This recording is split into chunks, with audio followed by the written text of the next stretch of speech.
Hello dear students, welcome to Kataria pharmacy. So students, हम study कर रहे थे we pharma first semester inorganic chemistry. इसकी हमारी यूनिट 4 चल रही थी। यूनिट 4 में हमने पिछले लेक्चर में देखा था इमेटिक्स के बारे में।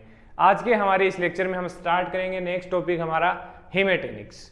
तो आज के इस लेक्चर में हम जानेंगे हेमेटेनिक्स के बारे में। हेमेटेनिक्स क्या होते हैं, कहाँ इनका यूज़ होता है, क्या क्या इनके एग्जाम्पल हमारे सिलेबस में पूछे गए हैं। तो वीडियो में एंड तक बने रहना, जिससे आज का टॉपिक भी आपका कवर हो जाए। और अगर आप चैनल पे न्यू हैं तो चैनल को सब्सक्राइब जरूर करें और बेल आइकन को प्रेस कर दीजिए, जिससे हमारी आने वाली न्यू वीडियो का नोटिफिकेशन आपको सबसे पहले मिल सके। तो बिना देरी के स्टार्ट करते हैं।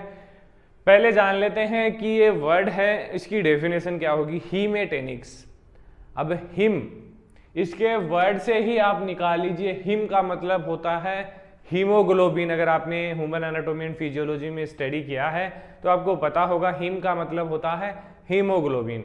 और टेनिक्स मतलब ऐसे एजेंट्स जो हीमोग्लोबिन के प्रोडक्शन को इंक्रीज करते हों, हीमोग्लोबिन का फॉर्मेशन करते हों, ऐसे एजेंट। अब ऐसे एजेंट की रिक्वायरमेंट कब पड़ती है? जब बॉडी के अंदर हीमोग्लोबिन की कमी हो, जब आरबीसी की कमी हो।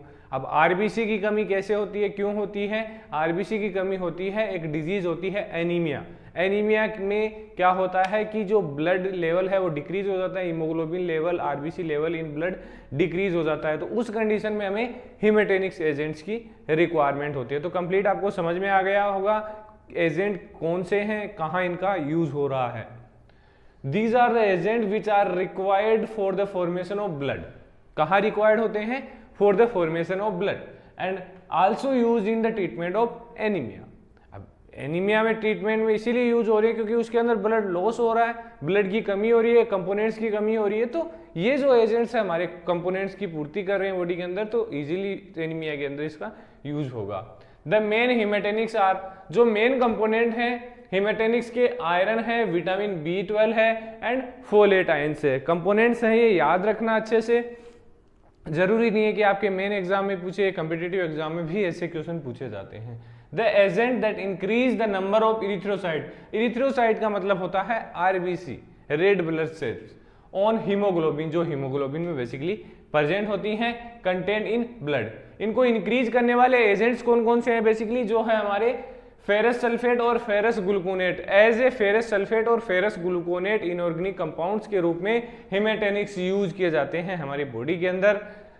एनीमिया, अब देख लेते हैं कि एनीमिया क्या होता है, इसकी डेफिनेशन क्या होगी। तो एनीमिया की डेफिनेशन होती है, it is a disorder, disorder बोल सकते हैं। It is a disorder occur in human body characteristics by decrease in haemoglobin in blood to level. मतलब जो एक नॉर्मल लेवल होता है हीमोग्लोबिन का ब्लड के अंदर, वो डिक्रीज हो जाता है किस कंडीशन में? तो उस कंडीशन को बोलते हैं एनीमिया। दिस डिसऑर्डर और कंडीशन में occur due to decrease in RBC production और इंक्रीज इन आर। इसमें कोई भी हो सकता है कि या तो आरबीसी का प्रोडक्शन इंक्रीज हो गया हो या आरबीसी का प्रोडक्शन डिक्रीज हो गया। दोनों ही कंडीशन में हमें एनीमिया देखने को मिलता है और एजेंट यूज किए जाते हैं हमारे इसको ट्रीट करने के लिए, हेमेटेनिक्स। तो फर्स्ट हमारा जो एजेंट है फेरस सल्फेट, इसका आज के हम इसी लेक्चर में हम स्टडी करने वाले हैं, देखने वाले हैं। तो फेरस सल्फेट का फॉर्मूला जैसे आपने कॉपर सल्फेट देखा था, वैसे ही इसका फॉर्मूला होता है FeSO4.7H2O। ये इसका मोलिकुलर वेट हो गया 278.9, ये इसका मोलिकुलर वेट हो गया। इसमें जो स्टैंडर्ड होगा इसका, it contain not less than 98% and not more than 103। तो जो फेरस सल्फेट का अमाउंट होगा इससे ना तो कम होगा और ना ही इससे ज़्यादा होगा, ये इसका स्टैंडर्ड हो गया। बात कर लेते हैं प्रिपरेशन की, कैसे हम इसको प्रिपेयर कर सकते हैं। तो बहुत ही सिंपल है। जो हमारे आयरन होता है उसको किसके साथ रिएक्ट करवाएंगे? इसमें सल्फ्यूरिक एसिड के साथ। मतलब आयरन को डिजोल्व करेंगे किसमें? सल्फ्यूरिक एसिड में इजीली डिजोल्व हो जाएगा। तो इसमें रिएक्शन होगी, H2 गैस लिबरेट होगी और हमारा फेरस सल्फेट हमें मिल जाएगा। तो it is obtained by adding slight excess of iron to dilute sulphuric acid. Dilute sulphuric acid के अंदर हमें आयरन को ऐड करना है।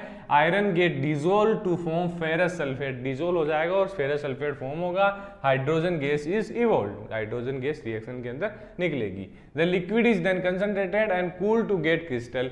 देन जो लिक्विड बचेगा हमारा उसको कंसंट्रेटेड किया जाएगा और उसको कूल कर लिया जाएगा क्रिस्टल को ऑब्टेन करने के लिए।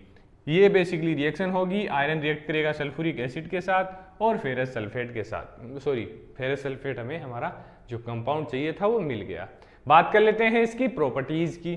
तो properties, it is odourless bluish green crystal और पाउडर। ब्लूइश ग्रीन इसका कलर होता है, ऑर्डरलेस होता है।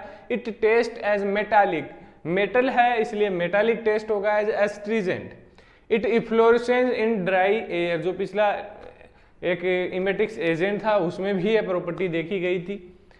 It is completely soluble in water and insoluble in alcohol. ये लगभग हम जो इस चैप्टर में स्टडी कर रहे हैं वो सभी में ये प्रॉपर्टी देखने को मिल रही है, तो इजीली इसको एक बार याद कर लीजिए, सभी में आप लिख सकते हैं इसको। ऑन एक्सपोजर टू मॉइस्चर, अगर ये मॉइस्चर के कॉन्टेक्ट में आता है तो ये ऑक्सीडाइज हो जाता है and become brown in colour, and colour इसका चेंज हो जाता है ब्राउन कलर, जिसको बोलते हैं ना अब जंग लगना, वो जंग इसके अंदर ही लगता है, ब्राउन कलर में चेंज हो जाता है। यूज की बात कर लेते हैं तो बहुत ही अच्छा एक हीमेटेनिक एजेंट है जो बेसिकली हीमोग्लोबिन के प्रोडक्शन के लिए यूज किया जाता है बॉडी के अंदर। It is used as haematinics, promote the formation of haemoglobin. Used in the treatment of anaemia caused by iron deficiency, basically जो आयरन की डेफिशिएंसी से हुआ एनीमिया उसमें इसका यूज कर सकते हैं। Used in the manufacturing of ink and in the photography, ink and photography में भी इसका बहुत अच्छा उपयोग किया जाता है, आयरन जो फेरस सल्फेट है उसका। It is also process disinfectant, और इसकी डिसइंफेक्टेंट प्रॉपर्टी भी होती है इसलिए इसको एज ए डिसइंफेक्टेंट भी यूज किया जाता है। तो इसका एक एग्जांपल और रह गया है हमारा फेरस ग्लूकोनेट, उसको नेक्स्ट वीडियो में हम स्टडी करेंगे। तो बने रहिए हमारे साथ, ऐसे ही जल्द ही कंप्लीट करेंगे सब्जेक्ट को, देन सेकेंड सेमेस्टर पे हम चलने वाले हैं। तो मिलते हैं नेक्स्ट वीडियो में।